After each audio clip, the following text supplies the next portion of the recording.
Dari Abu Ubaidah dari Sayyidina dari Hasan radhiyallahu taala anhu, beliau berkata, termasuk tanda jika Allah tidak senang terhadap seorang hamba, jika Allah menolak seorang hamba adalah di saat dia selalu sibuk melakukan sesuatu yang tidak membawa manfaat untuknya. Maka ini menjadi hitung-hitungannya kita. Kalau kita kok tiba-tiba ibadah susah, mau sholat repot, kok kayak berat badan kita untuk bergerak. Kalau kita tiba-tiba mau sodakoh, kok rasanya berat banget untuk ngambil uang. Kalau kita tiba-tiba mau ke majelis, kok berat banget untuk melangkah. Tapi lalu ternyata kita menghabiskan waktu kita untuk gak berguna. Hari itu kok jadinya malah kita bisa nonton jam-jaman non-stop, kita nikmati. Saat itu kita bisa ngomong gosip dan sebagainya berjam-jam, kita nikmati. Setelah itu pokoknya benar-benar kita itu menghabiskan waktu kita satu hari itu adalah hal-hal yang tidak manfaat. Maka harus jadi bahan renungan. Ya Allah, ini adalah tanda Allah tidak mencintai kita.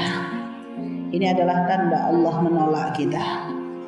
Dan kadang berapa banyak itu terjadi pada kita.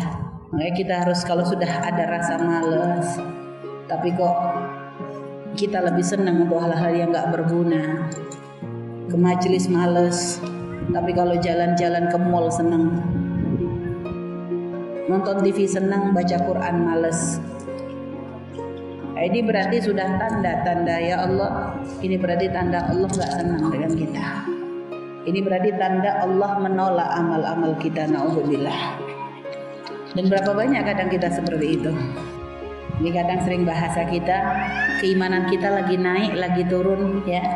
Ada kadang lagi males-males, lagi rajin-rajin. Maka sadari bahwa sebenarnya kalau lagi males-malesnya begitu, kita harus banyak istighfar, karena khawatir itu adalah tanda Allah tidak ridho kepada kita, bahwa Allah tidak senang dengan kita, sehingga akhirnya Allah tutup pintu kebaikan dan Allah bukakan pintu kehinaan, na'udzubillah.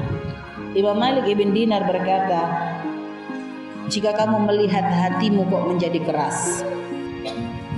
Hati keras itu gimana sih? Kalau dengar nasihat susah, dinasehatin itu susah. Melihat kebenaran tidak tersentuh. Mengingat dosa gak bisa nangis.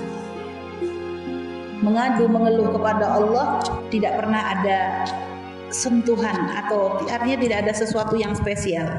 Itu berarti tanda hati kita tuh sedang keras-kerasnya. Lalu setelah itu kamu merasa tubuhmu pun jadi lemah. Hati keras lalu merasa tubuhnya lemah. Setelah itu kamu merasa kok urusan rizki pun menjadi susah. Maka kita harus introspeksi. Kata beliau, jangan-jangan kita telah banyak melakukan sesuatu yang tidak ada faedahnya. Sehingga akhirnya itulah efeknya. Jadi efek melakukan sesuatu yang tidak manfaat tadi, efeknya apa? Hati keras.